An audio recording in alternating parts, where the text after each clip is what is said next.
this meeting to order. Begin with a roll call of those who are present. Skip Courier. Here. Greg Marr. Here. Andy Jefferson. Here. And Dave Robbins is here. Brian Langevin is absent. He notified us ahead of time that he would not be able to make the meeting tonight. So, proceeding with our agenda, we've got first agenda item is public comment. If there were anybody here from the public, now would be a time to make a comment to us, but it's only the four of us, no Zoom attendees.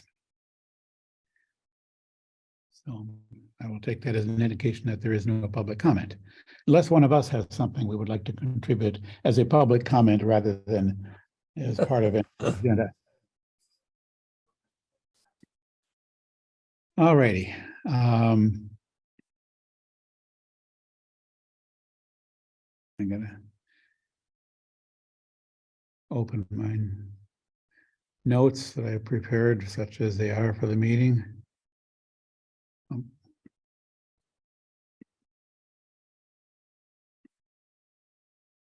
Here we are. Okay, so Brian sent out the latest version of the action item list. I don't think there was much of anything that has changed. I didn't even have a chance to look at it ahead of time, but I'm not aware of any notable changes.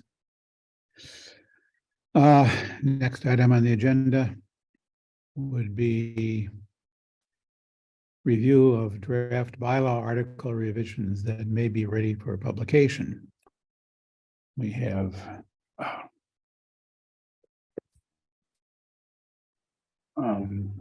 just going kind of in numerical order. I had sent out a first draft of Article 1. Let me see here.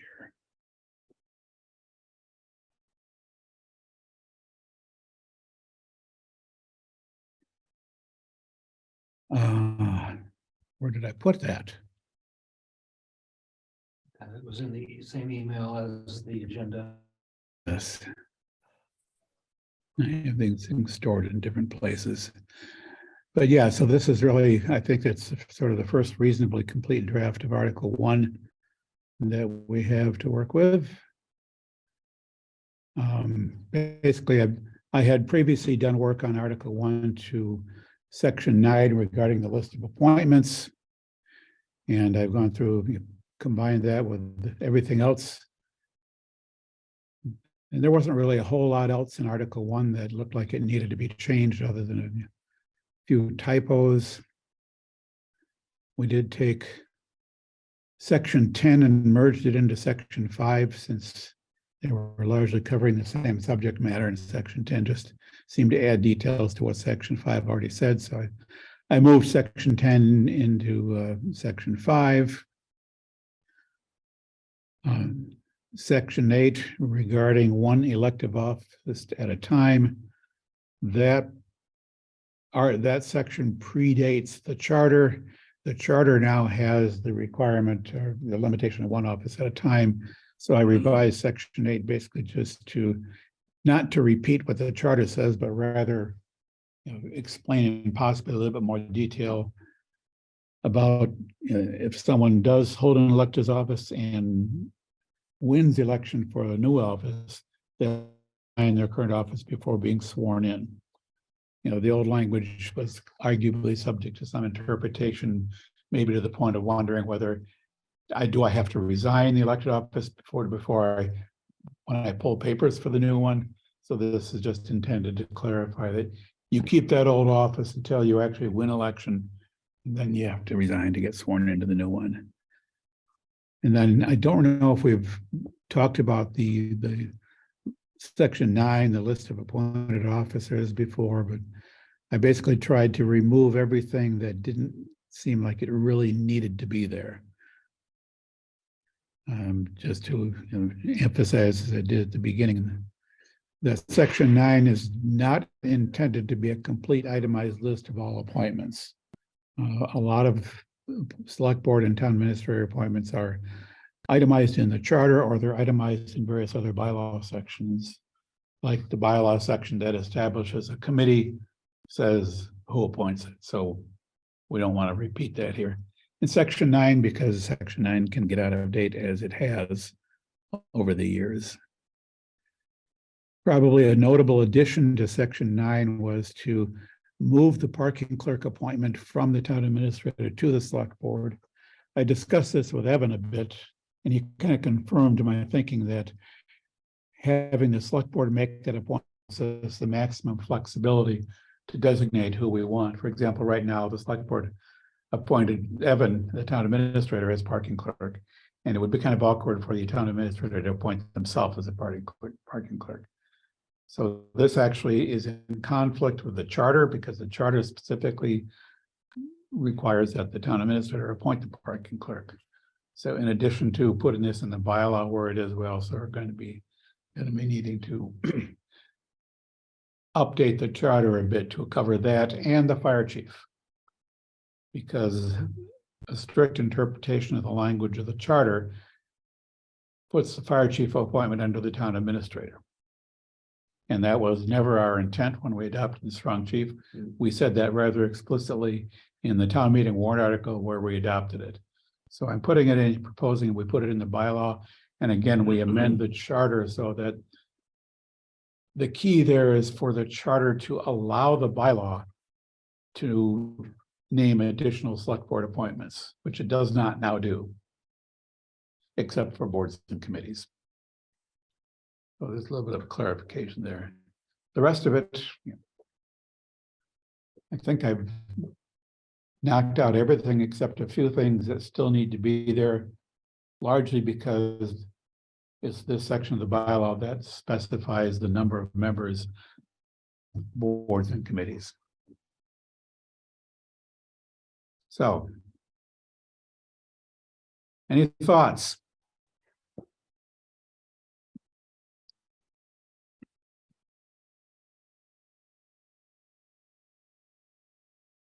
That don't seem straightforward to me. If everybody's good with this, we'll put it out for the we'll put it up on our webpage for as another one that we've got sort of done.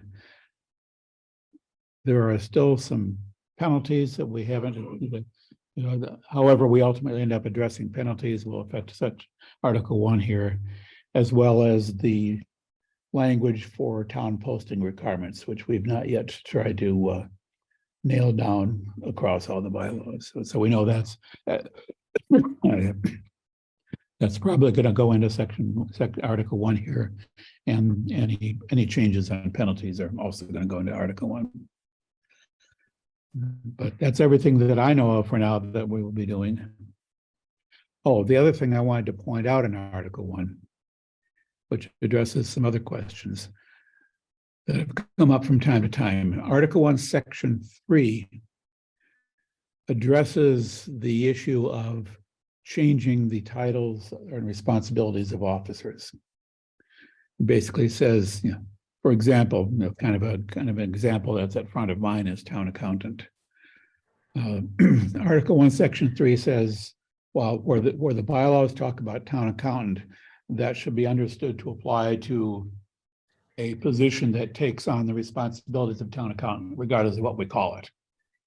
It also goes back to the charter that enables the town administrator to pretty much reorganize the town in any way he wants, theoretically subject to a town meeting vote of approval, but basically the Home Rule Procedures Act, Chapter 43B, gives the town almost unlimited flexibility through the charter to spell out how the town government is organized in terms of position titles, departments, combining departments or splitting departments up. That's basically all. The charter basically hands that all to the town administrator. And at most, the town administrator could cause to be published as an appendix to the bylaw, the organizational chart. Evan says that they kind of figure that he puts the organizational chart in the budget document every year, And when the town meeting votes to accept the reports of all officers, arguably that includes accepting the budget report. So in a manner of speaking, kind of loosely, town meeting is adopting the organization regularly. I kind of get the sense that the charter really wants that to be more explicit, but we can, we could argue that with Evan sometime. But I think for the purpose of the bylaws, the Article 1, Section 3 relieves us of a necessity to update bylaws to reflect changes in the town administrative organization.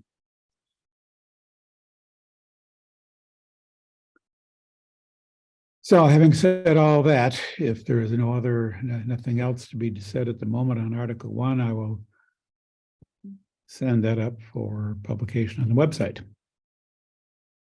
So Dave, I would agree with you on that, as long as we're strictly following the charter as far as that administrative appendix properly being complied with. Yeah. And it's, I think that to try and say that because everybody accepts the town reports means that they've accepted whatever, there's no, that's a kind of a specious argument at best, I think. Yes, I must say, I don't fully accept that argument. But insofar as anything that affects the bylaw, I think we can continue to, I would continue to encourage Evan to follow the charter a little bit more closely on that. And Appendix A of the bylaws, while it's not technically a part of the bylaw, we all know it's sadly out of date, and it should either be deleted or replaced with something up to date.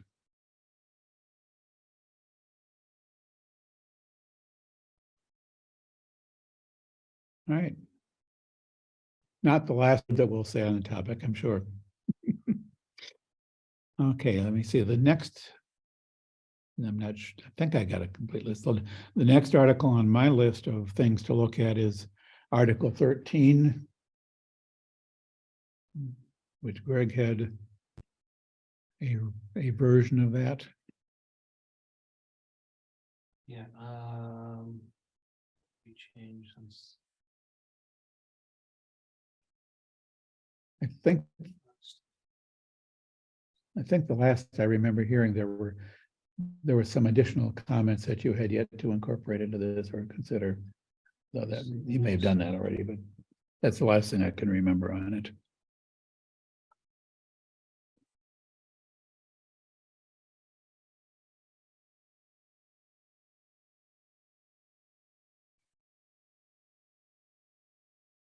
Okay, Brian had sent some comments. Actually, let me open this.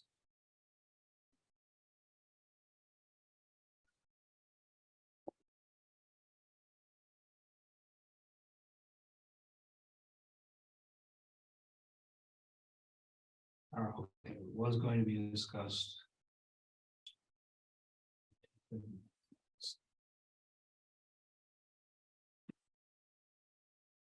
Oh yeah, there was one unresolved comment on the article about 2B.H. Says consult with Board of Health as to the process for groundwater measuring.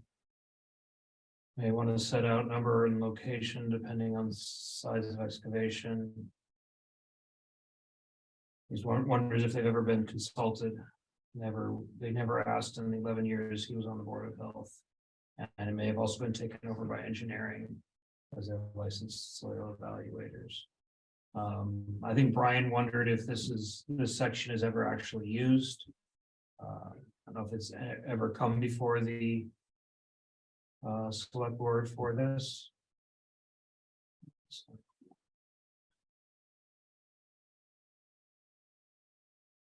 So the inference here would be that they use the same practice as is done under Title V for, designing septic systems, doing the deep hole tests. Yeah.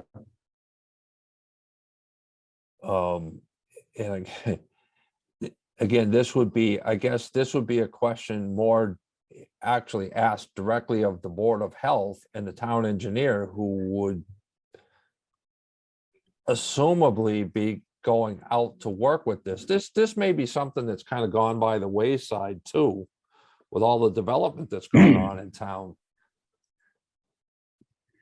Yeah, I wonder if it'd be worthwhile inquiring of the appropriate bodies here, and I think it's basically the select board that administers this bylaw.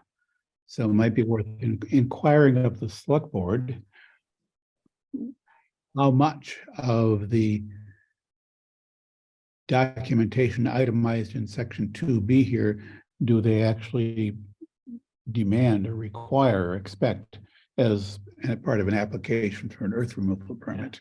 And actually, in section 3A-B says no permit shall be required where necessary construction of a building being built in accordance with a permit issued by the proper town authority into the installation of walks, driveways, and similar appurtenances to said building. So if you already have a building permit, you don't need to do this. Right. So this is solely for earth removal outside of any other building permit. Yes. So, yeah, as with some other things, it's probably. This kind of goes back to like the sand and gravel operations that we used to have in town. Yeah. And, a couple other places where people, wanted to mine, so to speak, peat or loam operations or something like that. This almost gets to be, Dave, like that silly, the road improvement thing. When's the last time this actually ever got used for anything? Yeah. Yeah, it'd be interesting. And again, since it is the select board that administers this, it would be appropriate to inquire of the select board.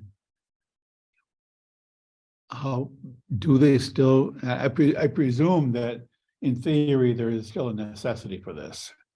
Whether it's been used recently or not, in principle, it could still be used. So the question would be not so much do we ever use it, but what is our current practice regarding earth removal permits?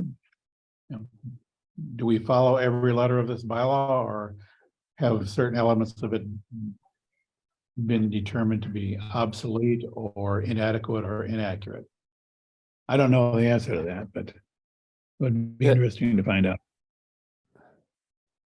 Yeah, this is kind of a more, if you want to call it that, an upward direction. You guys, you didn't have anything to say about this, but this is your bailiwick. And what are the problems that you encounter when you're administering this, or do you ever do it anyways? Yep. This may be one of those things that MGL says you should have.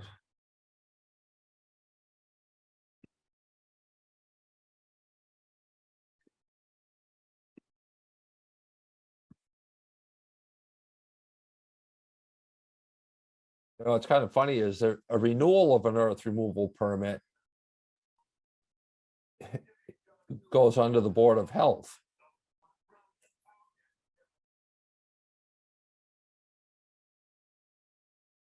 Yeah, MGL 40/21/17.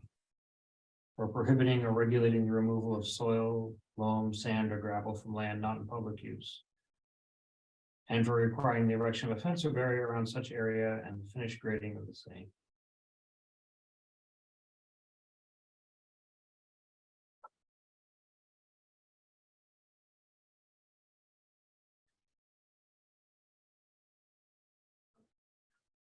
So yeah, this may be something that it's there, so there is a procedure if anyone ever talks about it. Yeah, that's kind of what I was getting at earlier. We may not have issued any earth removal permits in recent years, but presumably it should be there just in case a situation arises where this would be appropriate.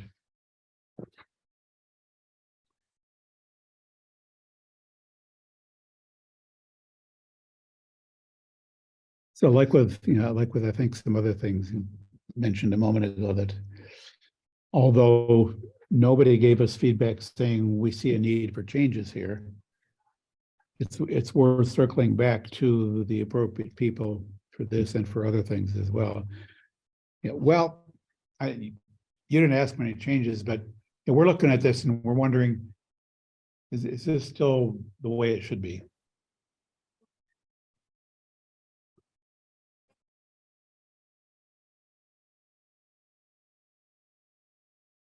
So other than trying to get some feedback from the select board or their designee, I presumably the town administrator would have as much to do with this as the select board per se. But yeah, your board, Andy, is the administering authority for this. So I tell you, we haven't issued any in the last year. I bet it's been a lot longer than a year since one of these has been issued.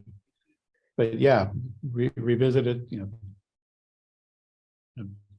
presumably there are some forms and procedures in place.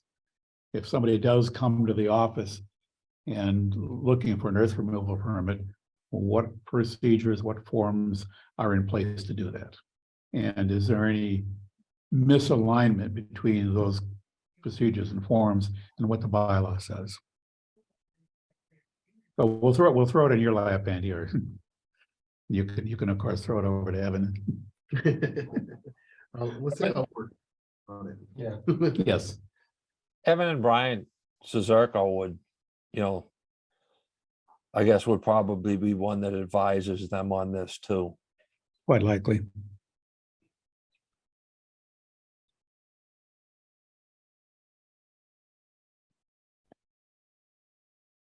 So my question is, should we put this out there as a first draft for the public? Subject to further revision. That's true for everything we're putting up there. It's always Yeah, I think so. subject to further revision, but this looks good enough for the public to see what we're proposing to do. So just circling back to the strong chief thing, the town meeting vote was to strike section 8-5B of the charter that mentions the fire chief, and that edit has not been made to the charter yet.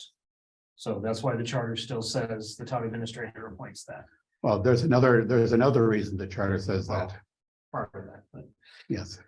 The other reason is that the charter very specifically names the town administrator as the appointing authority for all offices for which the charter does not name the select board as the appointing authority. That clause, it's a catch-all clause, a blanket clause. Yeah. And that unless you find an awkward way to read into that something that's not there, it basically says that if the charter doesn't say the select board makes the appointment, then the TA makes the appointment. And that's what I'm suggesting we want to change in the charter. yeah, Is that, yeah, but also we want to make sure we get that charter update made. yep, So is that even if MGL says something different? yes. MGL Chapter 43B, Section 20, the Home Rule Procedures Act, specifically says that the charter supersedes state law with respect to all local officers, with the exception of the select board, the school committee, and the town moderator, who must be elected. But the charter overrides everything else that the MGL says, with one other exception, which is not in section 20, 43B. it's in chapter one, I think it's 121B, section 5, regarding the housing authority.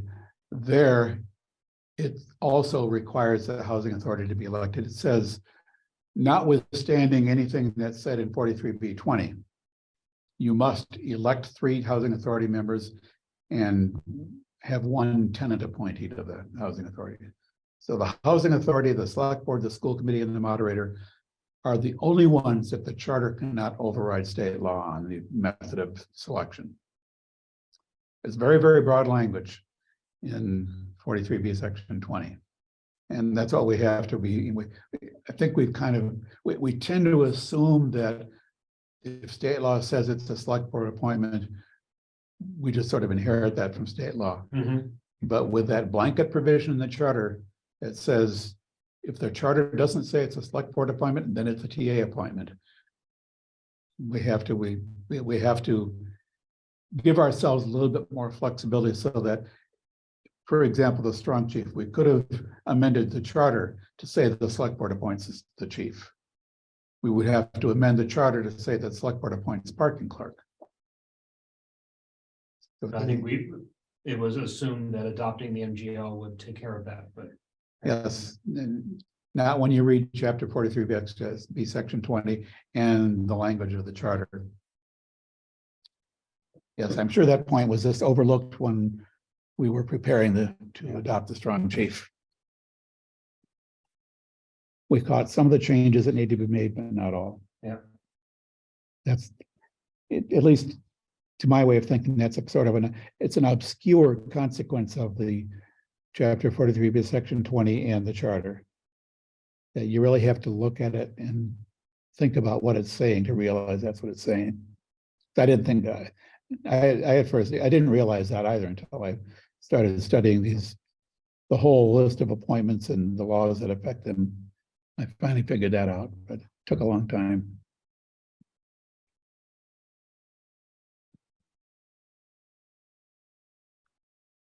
Okie dokie. Let's see, the next thing on my list was Article 18. Where did I have that?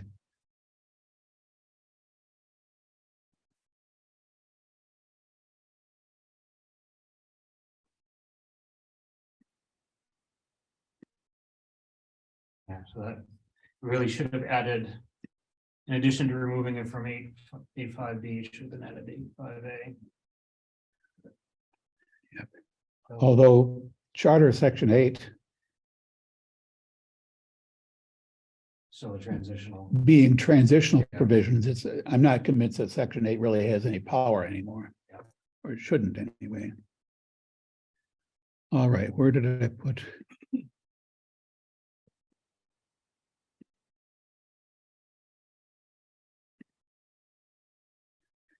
Yeah, Article 18 on house numbering.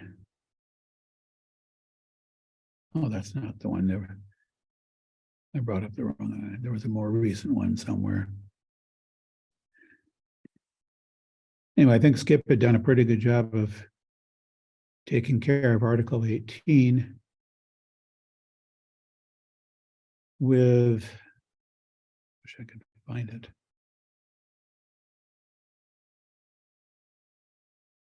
I should have done a better job of getting myself organized for this meeting.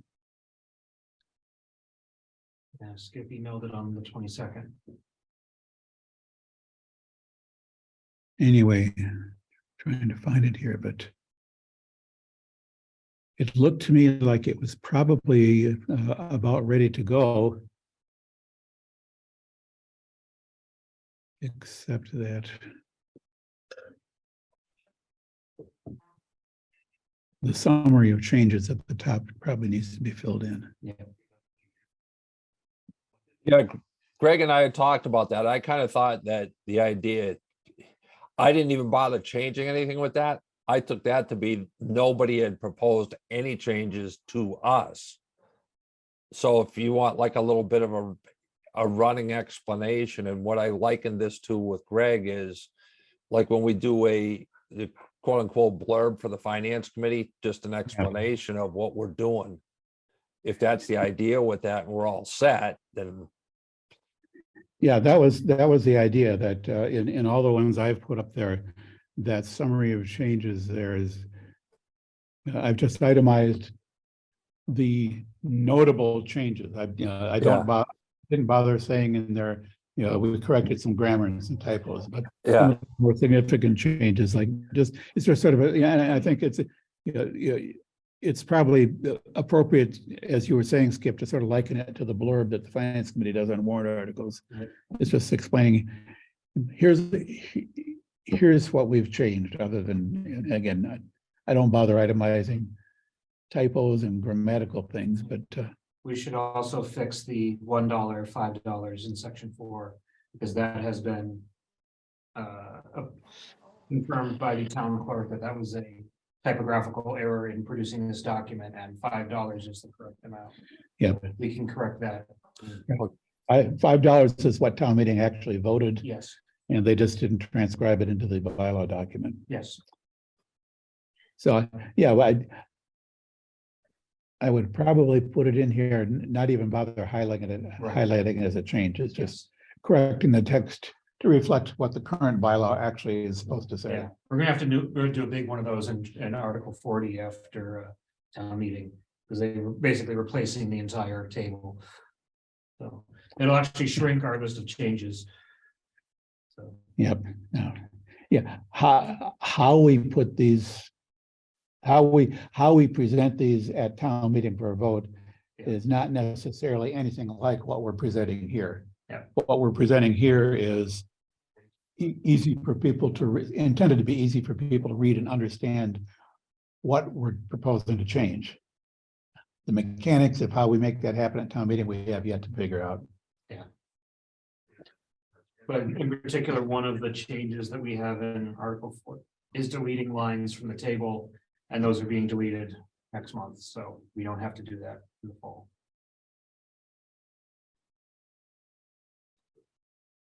So I'm good with just filling in the provisions list and fixing $1 to $5 in section 4. And all right, so I just changed that on what I had of 3, the thing that I had sent around for the 22nd or whatever it was. yeah, And as far as a blurb for this, I would just, put something in saying that we've amended this to make it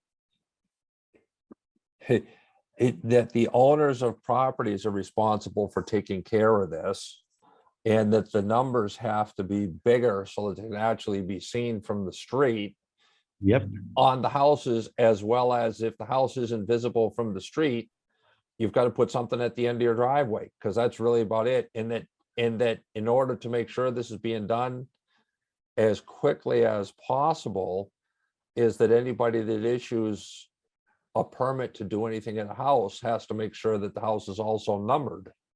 That's really all we're doing here. yep. That's a pretty good summary.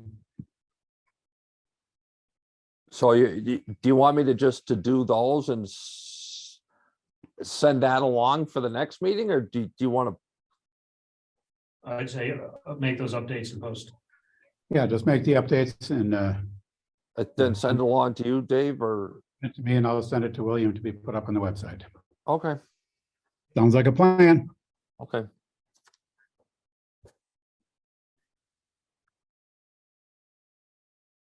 Let's see, I'm going to put off further discussion of Article 19 for the moment. That's still kind of a can of worms. But let me just skip ahead for the moment to Article 40, which is the other one. Just talked about that. That's other than any changes that might need to be made as a consequence of what town meeting in May does. Yeah, the only change from last time was the changes from the finance director to the contents of the table, which is going to be moved after Springtown meeting anyways. So we'll actually remove, we'll just completely replace, it may even just cut off the the document before the table. So they're gonna do the complete table updated in May? There's a complete table in the warrant. You guys are aware that they're going back to trying to put the elected town clerk bylaw in this year again at this meeting, right? I've heard rumors about that. Yeah, it's on the draft warrant.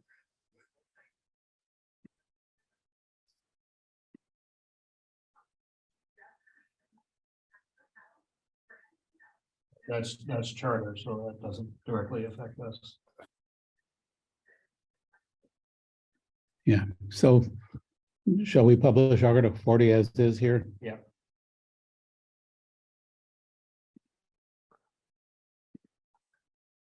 All righty. So that's that.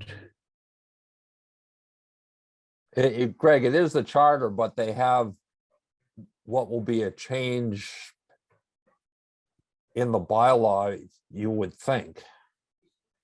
But I don't know what the thought process is with that either. In the draft warrant. What? I said I did not see any bylaw changes in the draft warrant. Well, they haven't put a bylaw change, but they've changed stuff around so that it's, we had talked before about who's actually going to have custody of what records, and, instead of having several people being responsible for maintaining records, is just have one person do it. And I think that we should kind of get this squared away. Yeah. About who's going to do what as part of our discussion. Yeah, on that topic, Skip, that's one of the things on my list of things to talk about. I think we've covered all the bylaw articles that, to my knowledge, appear to be ready for publication. And now we get back into some of the things that still need work. But on that particular topic, Skip, the custody of documents. I spoke with Evan at some length about this last week. And he's basically said that our current practices, which to his knowledge are best practices, have bonds are in the custody of the treasurer collector. Contracts involving dollars are kept by the town accountant, and any other contracts would be filed with the town clerk. That's current practice. And Evan seems to think that's appropriate, and that we should align the bylaw to reflect current practice.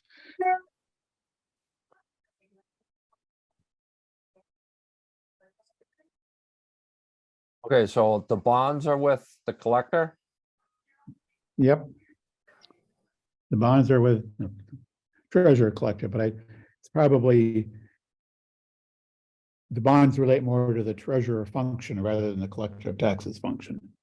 But they're in the same office as has been for many, many, many years.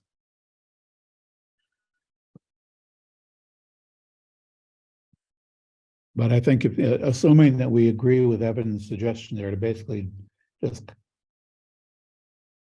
So then it's in the accountant holds the dollar contracts. Yep. Which is Then what- probably most contracts. Right. Well, all right, so I can tell you that that's not really happening because they don't have all of the contracts that we have. And it's been kind of maddening for them to try and find these things. And I think it's because perhaps we're doing that way today. But I don't think everybody's quite on board with their responsibilities of providing that stuff to folks. Yeah, so if in principle, the accountant should have custody of all those contracts relevant to the job, if that's not actually happening, that's an issue. But if we think that's the right thing to happen, the bylaw should reflect that. And then it's staff's responsibilities to follow that. Okay, so for instance, like, so the town clerk, they have responsibilities for keeping records under the proposed change to the to the appointed town clerk. So I'm just trying to avoid having what seems like numerous places having to have the same things. You know, you shouldn't have to file your contracts with 3 different places down there or at the town hall. Yeah. So, Yeah, all right, things should have one place to go. Now, it might be a good practice for the accountant, say, to provide a copy of all contracts to the town clerk for filing in the vault. yeah, The primary responsibility for custody of contracts would be with the town accountant. And the town accountant in turn would presumably make arrangements. store them. Yeah, for storing them wherever appropriate. But yeah, the accountant ought to have a record of all the contracts that they're supposed to have. And they ought to be able to produce a copy of the contract whenever needed. Just putting it on a pile in a filing cabinet in the office is probably not. doesn't count. Now, once you file it, you also have to be able to retrieve it from the file. But yeah, I think that, that probably, that could be, helpful a little bit in sort of aiming. We've got several bylaw articles that raise these questions of who has custody of what documents. So does this give you some help, Skip, in kind of? Yeah, it kind of does. Yeah, so I can kind of work on those items. And I guess we kind of parked the concept of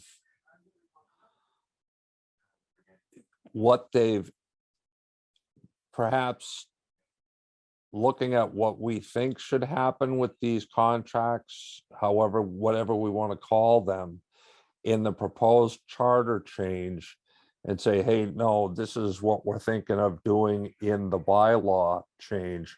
So let's sync these things up with what you're doing. And then we just stick this on the side for the town clerk, in the town clerk's case, to wait and see whether that gets passed at the town meeting for a charter change and how that might impact whatever we're doing with the town clerk bylaw. Yeah, if the charter change to make the town clerk appointed, if that in any way changes the duties and responsibilities of the town clerk, I would say probably my first thought would be, why should it? If you're simply changing the mode of appointment, or it doesn't necessarily change the responsibilities of the office. But if the charter change does alter the responsibility of the office from what it is now in a way that's possibly in conflict with the bylaws, then yes, we'll want to make sure that the bylaws track whatever that is. Yep.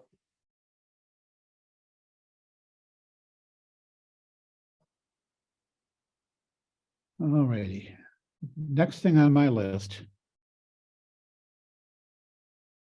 was the fire chief's lockbox proposed bylaw. The first question I had was, where in the bylaws does it best fit? Does it fit into the Article 28A, the fire department article? Does it fit into Article 30, the alarm bylaw? Does it fit into Article 12, safety and order? Should it be a whole separate article all on its own? Where would we think it would fit? Assuming ultimately the town meeting is going to vote for it. And it's a kind of a new concept, which probably deserves to be voted on separately by town meeting when we get to that point. But independent of that, it's probably, I think we're reasonably well placed to suggest where in the bylaws it would be inserted if it is approved. I'm looking up what we have 28A, right? It's just on the retirement age. Yeah, That's I it. was just looking, there was a suggestion that we rename the section. So if we haven't renamed the section, it might make sense for it to be there. Yeah, Even so, we could undo the change. Yeah, and that's not a question we necessarily have to answer tonight, but Yeah, that it's worth. okay. Yeah, So now that Eric has submitted his proposal for a lockbox bylaw, now we have to yeah. think about what to do with it. So the current article title is Fire Department. The proposed amendment changes it to Fire Department mandatory retirement. If we were to add a lockbox section to that article, then we would remove that proposed change to the title. Yeah. And it would make sense. So try this one on for size as well. We have the fire alarm, we have the alarm bylaw, and that's in public safety. And this is kind of a public safety thing too. So do you want to put this in public safety?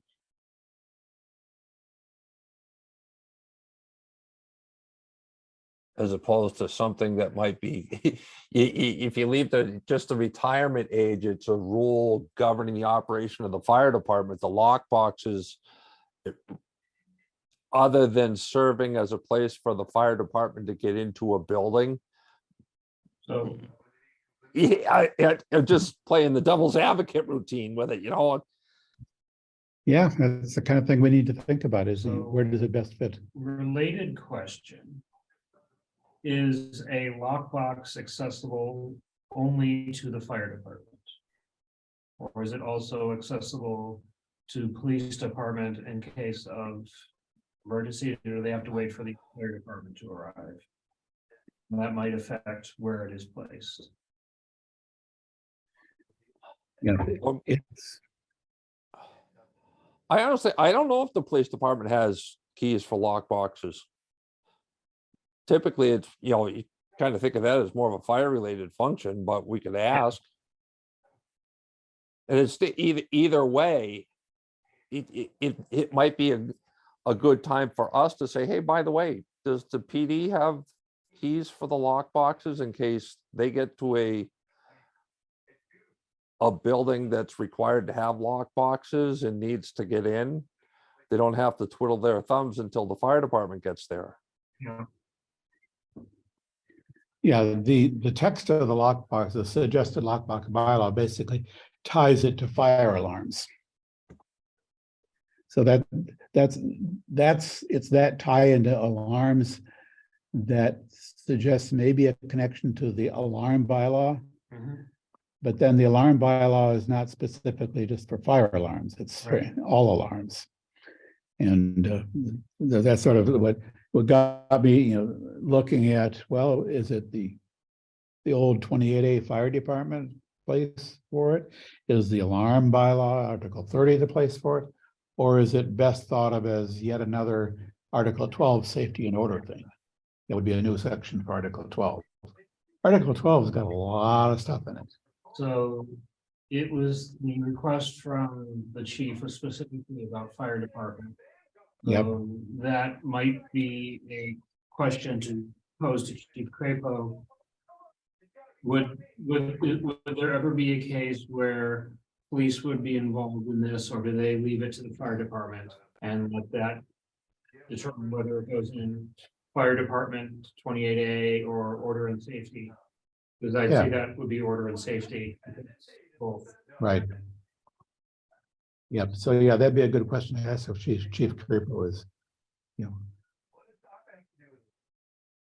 Does he think this potentially could relate to the police Yeah. department as well? Would the police department ever enter a business because of a intrusion alarm?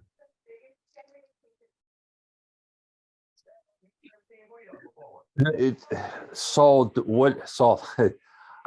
the lockbox bylaw require you to have a lockbox for other than fire alarms? The proposed bylaw is strictly for fire alarms. Right. So I guess I would say in my thought about asking about the police department having access to the keys for the lockbox is that they would be coming for something fire related as opposed to something that's, you know, a breaking and entering that doesn't involve the fire department. Yeah, I was not sure whether the proposed bylaw was geared specifically for the fire department because it was proposed by the fire chief, or because it wouldn't make sense for the police to do that. So I was just looking for feedback from the police. And the effect of, would you ever have or desire a reason to enter a building without the owner present in the case of an alarm? Obviously, Okay. yes, for the fire department, not so obviously for the police department. Yeah, I can imagine if you tied the lockbox to the general alarm bylaw, which arguably applies to a lot of people's home alarms. Yeah. If you have an alarm on your house, you want the police to be able to get into your house if you're not home and the alarm calls them. I don't know, how do you Right. feel about But that's not lockbox. That's not what the lockbox would apply to. Well, we're not sure. That's why we're. Yeah, trying to that, find I mean, out. we're sort of speculating that the lockbox could have application beyond the fire alarms. On And the other, you don't necessarily have to have a fire alarm to have a lockbox. So it would generally.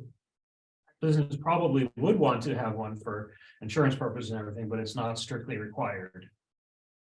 So I don't know that tying it specifically to alarms.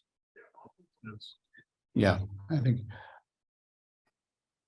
if I had to take a position on it right now, I'd say take the lockbox bylaw as proposed, aligned strictly with fire alarms, and perhaps park it most appropriately in the fire department section of the bylaw. But I don't know for sure that's the way I would ultimately come down on it, but that's sort of my first impression. But like I said, we don't have to figure it out tonight, but we do need to think about the consequences, the upsides and the downsides of the various approaches that we've talked about. You know, you also have to look at what that applies to. It doesn't apply to single-family residences. So Dennis, Massachusetts is fire department only. Yep. As a point of reference. Yeah, it's more geared towards multifamily and commercial businesses. Yeah, It is indeed. the request from the chief is specifically for businesses. Yeah. Businesses or residential buildings with 3 or more units. Was that in the feedback from the chief? That's what it says. All structures or facilities excluding residential occupancies with less than 3 units that have a fire alarm system or fire protection systems that automatically summon the fire department shall install a lockbox. So the requirements for the lockbox are you're required to have a lockbox if you're not a 1 or 2 family home, and you have a fire alarm or fire protection system that automatically calls the fire department. If you don't have both of those, the lockbox doesn't apply to you. Okay, I was just looking in the tracking sheet. I didn't see any of that there. Separate email. That's in the lockbox bylaw document that the chief sent around to us. Okay.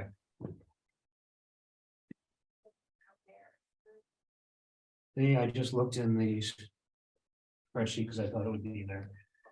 Yeah.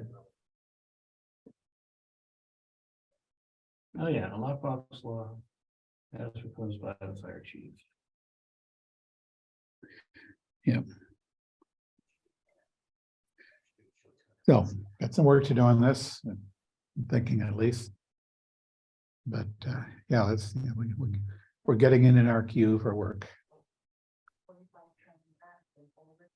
And the next thing on my list of notes is Article 19 betterment.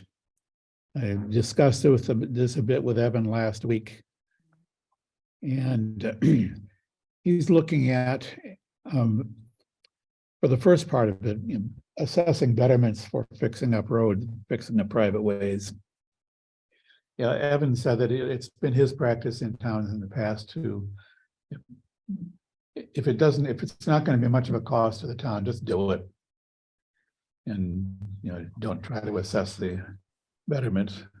The potential value of retaining this bylaw in some form is to give the town the option of assessing a betterment to cover the cost if it's a significant improvement that a repair that needs to be made.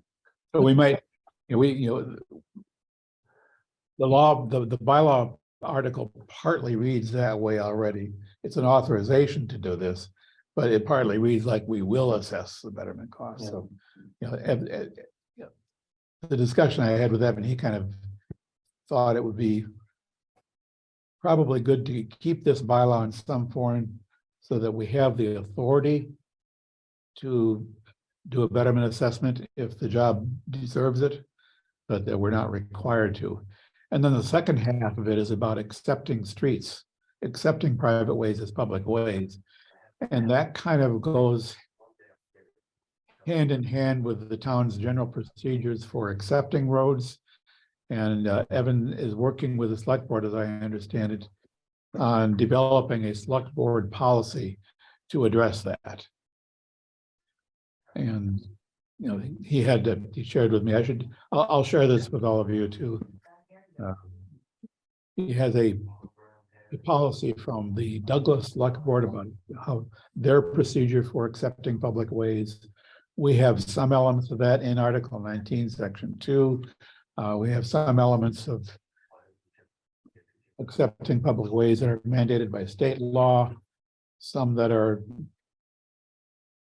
touched on in the subdivision rules and regulations, which more applies specifically to subdivision ways. But there's some alignment that we can probably do working with Evan on figuring out what the best approach is. Because again, in this Article 19, Section 2 regarding acceptance of public ways, there's a requirement there to assess betterment costs on all the abutters. And that, again, may not always be appropriate.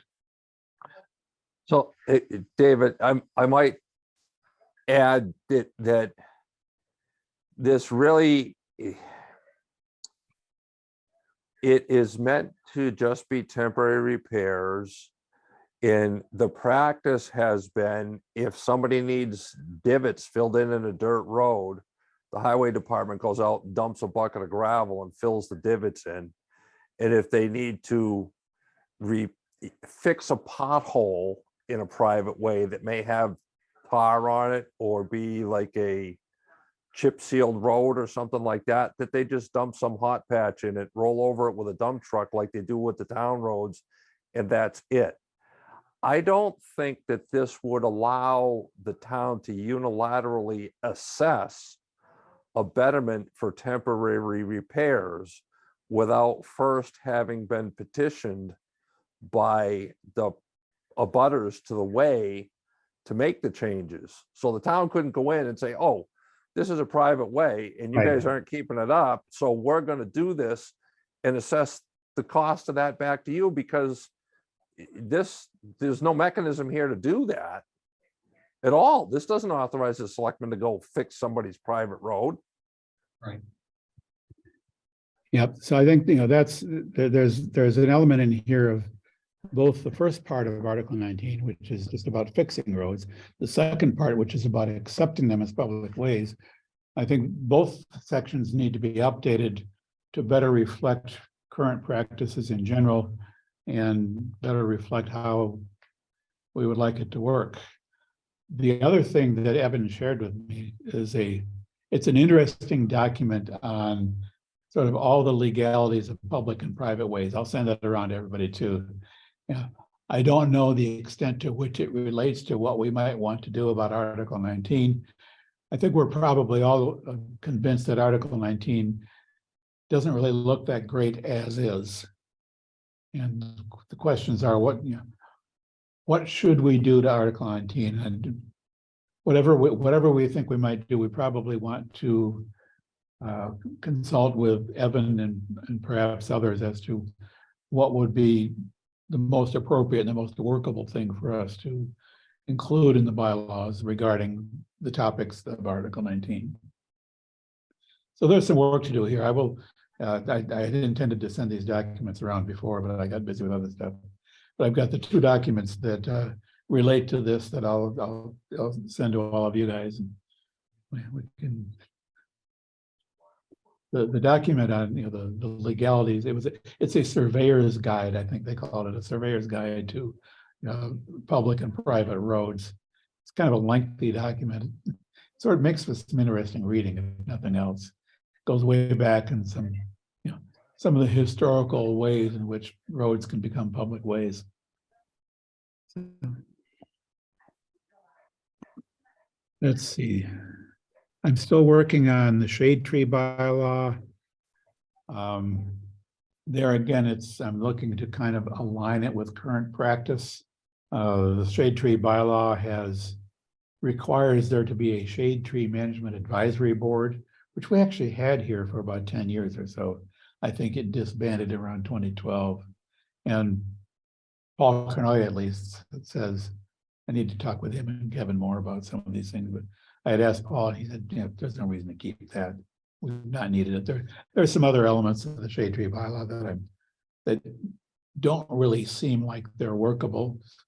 I need to get together with Kevin and Paul to try to nail down some. There again, they didn't ask for any changes in the shade tree bylaw, but I'm looking at things saying there's some stuff in there that doesn't make a whole lot of sense to me. So we'll work on that.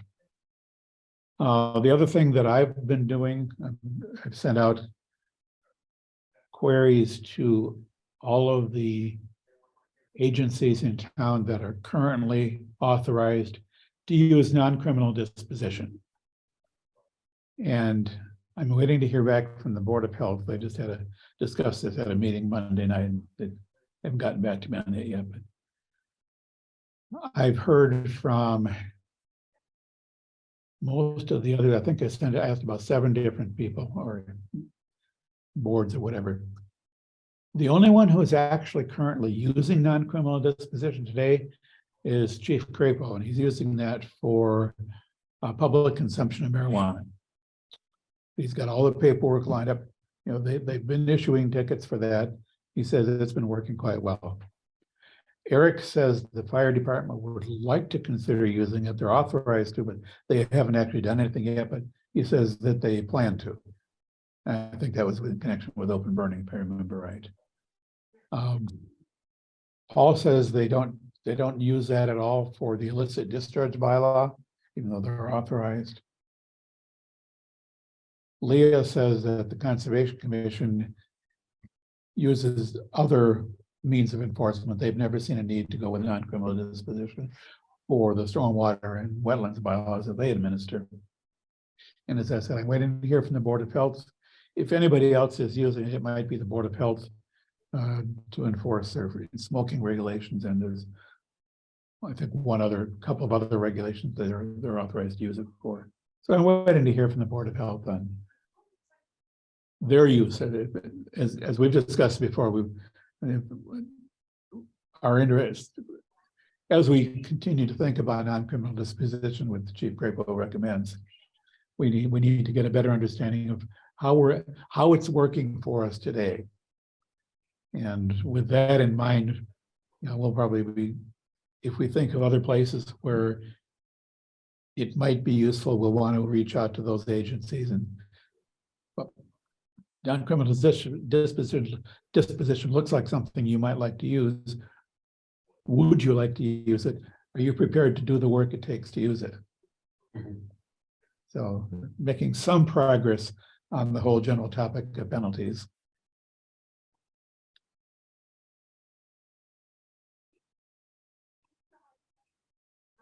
And that exhausts my list of topics I wanted to bring up for discussion. I think we covered everything. So last time I had 2 chargers, this time I had none. Yes. And if that's it, we have one more item on our agenda. We have previous meeting minutes to be reviewed. We have minutes from March 23rd, which simply say that the meeting was canceled due to lack of quorum. Nothing controversial there. The March 9th minutes. I guess. I move we accept the March 9th and March 23rd minutes as presented. Seconded. Any discussion on the motion? Hearing none. We'll take a vote, and because Skip, you're remote, we're gonna have to do this vote by roll call. Skip Courier, Yes. Andy, Yes. Greg, Aye. and Dave votes aye. Motion carried unanimously. The minutes are approved. And Brian promises to view the recording of this meeting and prepare the minutes for it. So with that, we've reached the end of our agenda. Move we adjourn. Second. Moved and seconded that this meeting be adjourned. Skip, Aye. Andy, Aye. Greg, Aye. and Dave votes aye. Motion carried unanimously. The meeting is adjourned.